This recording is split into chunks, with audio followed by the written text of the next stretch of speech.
करते हैं। बेटी और बेटा की समानता की जड़ भी वहीं से उन्होंने ही शुरुआत की थी। उनका जो प्रयास था, उस प्रयास के पहले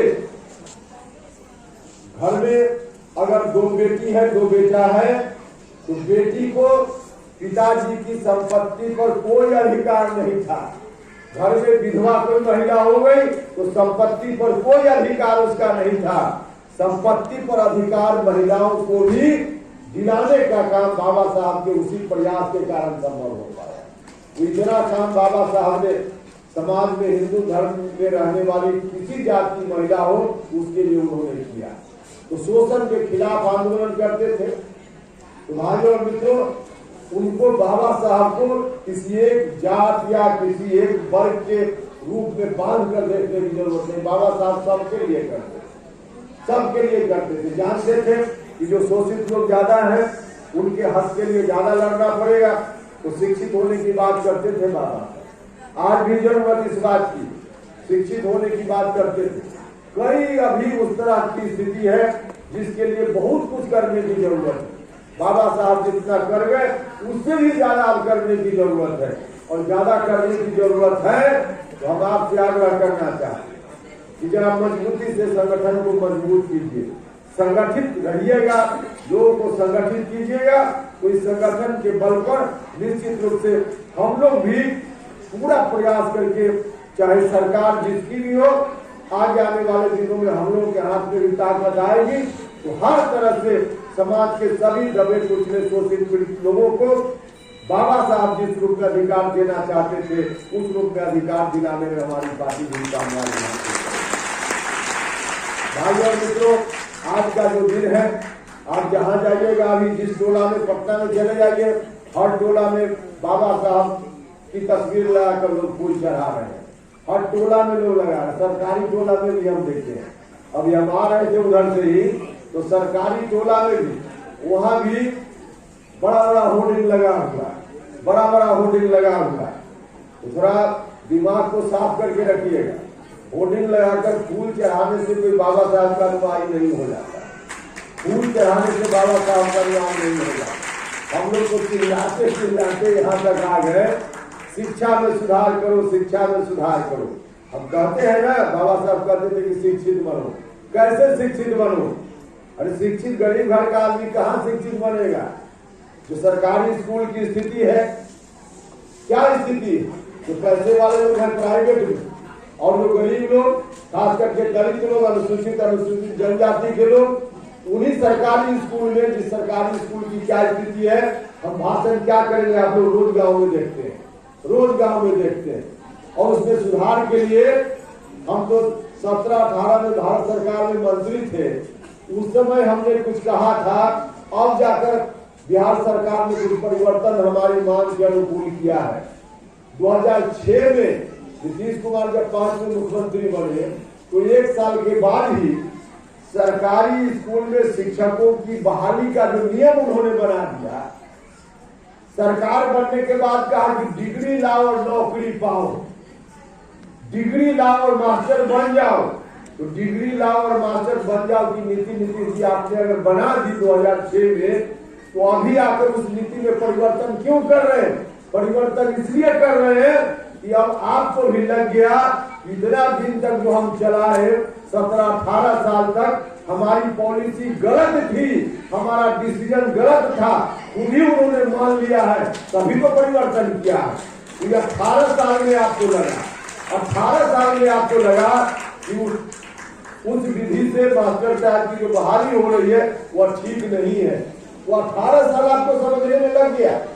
अरे हम तो 17-18 में कह रहे थे, हम जो 25 सूत्र की डिमांड रख रहे थे शिक्षा में सुधार के लिए, उसमें पहला डिमांड यही था कि जो टीचर लोग बहाल हो रहे हैं उनकी बहाली की प्रक्रिया बदलिए। बिहार पब्लिक सर्विस कमीशन या इसी तरह का कोई और कमीशन बनाकर शिक्षकों को बहाल कीजिए। जिस तरह से शिक्षकों को आप बहाल कर रहे हैं उससे शिक्षा व्यवस्था और बर्बाद हो रही है। हमने पहली मांग में रखा था, इतना दिन में नीतीश जी को समझ में नहीं आया। अब जाकर अभी 5 दिन पहले उसी मांग को नीतीश कुमार जी ने मानने का काम किया। तो इतना दिन में जो गरीब घर के बच्चा का जीवन बर्बाद हो गया, ये कैसे संभलेगा? कभी संभलेगा क्या? इतना दिन में जो बच्चों का बर्बाद हो गया पढ़ाई नहीं होने के कारण, अब दुनिया की कोई ताकत उसके जीवन को फिर से संभाल लेगा? नहीं हो पाए। तो बर्बाद शिक्षा व्यवस्था चौपट, किसका सबसे ज्यादा नुकसान? सबसे ज्यादा नुकसान जो अनुसूचित जाति, अनुसूचित जनजाति, गरीब लोगों का नुकसान। और इस नुकसान के लिए कौन जिम्मेदार? जिनको 18 साल के बाद समझ में आया कि यह निर्णय गलत था। वो 18 साल जब नीतीश जी आपकी विदाई होने वाली है, तब आपको यह बात समझ में आई कि बच्चे का भविष्य बर्बाद है। कौन जिम्मेदार है इसके लिए? अब यह प्रधानमंत्री बनने की बात हो रही, प्रधानमंत्री बनने की बात हो, बिहार के बच्चों का भविष्य बर्बाद करके हिंदुस्तान का प्रधानमंत्री बनने की बात। और देखिए, वो अभी कोई मामला नहीं, प्रधानमंत्री नहीं बन रहा है। चुनाव आ रहा है तो कुछ लोग गलतफहमी के शिकार हो जाए कि प्रधानमंत्री बनेंगे, तो उसी गलतफहमी में भोटवा दे दे, बस मकसद इतना है। अब मीडिया के बंधु भी गजब करते हैं, गजब करते हैं मीडिया के बंधु। अब दिल्ली में जाकर नीतीश कुमार जी किससे मिले? अरे दिल्ली में जाकर उसी से मिले जिससे बिहार में मिलते हैं, राष्ट्रीय जनता दल, कांग्रेस पार्टी, तीनों मिलकर बाकी और जगह गए, वहां से कुछ नहीं गए। और बाकी दूसरी पार्टी के यहाँ कोई रिस्पॉन्स आया क्या? उसका कोई रिस्पॉन्स नहीं, सिर्फ कांग्रेस पार्टी और आरजेडी। तो कांग्रेस पार्टी आरजेडी तो बिहार में साथ है ही है। तो इसी अब बिहार में जो मीटिंग करते थे नीतीश जी, पहले जिस गठबंधन में होते थे, तो उस पार्टी के बड़े बड़े नेता नीतीश जी से मिलने एक अन्य मार्ग में आते थे, और तब गठबंधन की मीटिंग होती थी। और नीतीश जी आपको कांग्रेस पार्टी से मिलने के लिए अब दिल्ली में जाना पड़ता है, और वहां बिहार महागठबंधन की मीटिंग करते हैं और कहते हैं देश में विपक्षी एकता। ये कौन एकता है भाई? ये कौन एकता है? ये तो जो पटना में मीटिंग करते थे वही मीटिंग आप दिल्ली में कर रहे। पटना में आपके यहाँ लोग आकर के मिलते थे, दूसरी पार्टी, गठबंधन की दूसरी पार्टी के नेता लोग, अब आपको जाना पड़ रहा है दिल्ली, और उसी को ऐसा परोसते हैं कि बड़ा भारी विपक्षी एकता। कोई विपक्षी एकता में आपके साथ आने वाला नहीं है। जो आपके साथ है कांग्रेस में आई ही साथ में, बिहार में देश भर में कांग्रेस को साथ कर ले, तो बिहार में कांग्रेस है ही है। राष्ट्रीय जनता दल को अब राष्ट्रीय जनता दल के नेतृत्व में तो नीतीश जी अब चल ही रहे।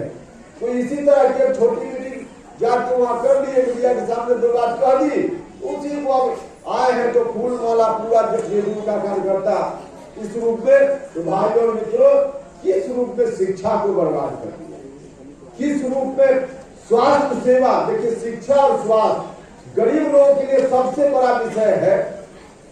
अस्पताल और स्कूल, अस्पताल ठीक हो, स्कूल ठीक हो, तो बाकी चीज बाद में भी देख लिया है।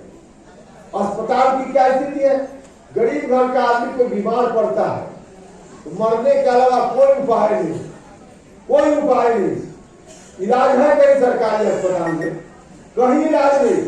और इतने दिन 18 साल में आप जिला अस्पताल को सुधारने की बात तो छोड़ दीजिए, जिला अस्पताल में सुधारना हो तो 38 जिला में 38 अस्पताल सुधारना पड़ेगा।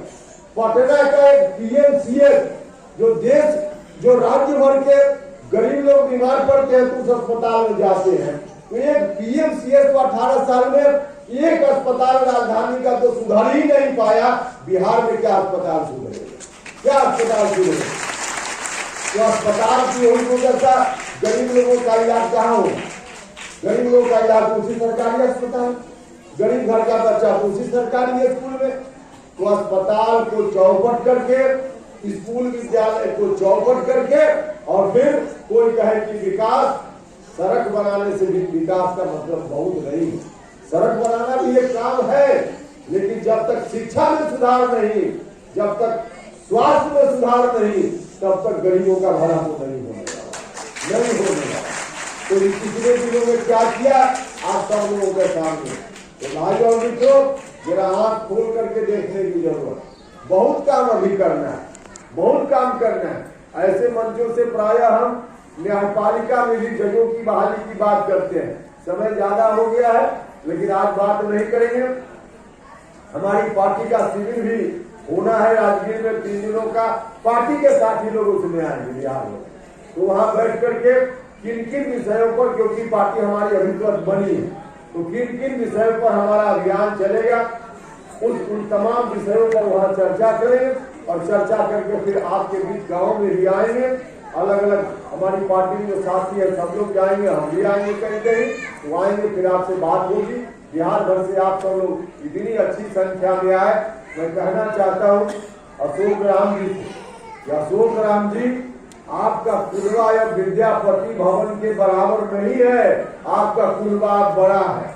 अब देखिए बाहर भी कुछ लोग खड़े हैं, अब इस धूप के बाहर कुछ लोगों को खड़ा होना पड़ा, अंदर जगह नहीं है, तो कुलवा अब इसमें समाने लायक कुलवा नहीं है, कुलवा बड़ा है। तो आगे कोई कार्यक्रम कीजिए तो जरा लोगों की सुविधा का ख्याल रखिए। अब बुला लेते हैं इतने आदमी को, जगह इतनी छोटी, अब बुला लेते हैं, उसमें कोई गिनती करके तो बुलाया नहीं जाता है, लोग आ ही जाएंगे। तो आ जाएंगे तो लोग आ गए हैं, तो कुछ लोग बाहर भी हैं, उनको भी कष्ट हुआ होगा, कुछ लोग खड़े हैं उनको कष्ट हुआ होगा। तो खैर आगे से इन चीजों का ध्यान रखिएगा। तो बहुत अच्छा लगा, आपने बहुत ही सफल कार्यक्रम का आयोजन किया है, बहुत ही सफल कार्यक्रम है। इसके लिए मैं आपको और आपके तमाम साथी लोग जिन लोगों ने मिलकर इस कार्यक्रम को सफल बनाया, और अलग अलग जिला से बहुत सारे लोग यहाँ जिनको मैं देख रहा हूँ चेहरा से, तो सब लोग अपने अपने जिला से भी अच्छी तैयारी के साथ आए हैं। मैं समझ रहा हूँ कहाँ कहाँ से लोग आए हैं, तो सब लोगों का मैं हृदय से धन्यवाद करता हूँ। और आप सब लोग बिहार भर से आए, आप सभी के प्रति भी आभार प्रकट करता हूँ।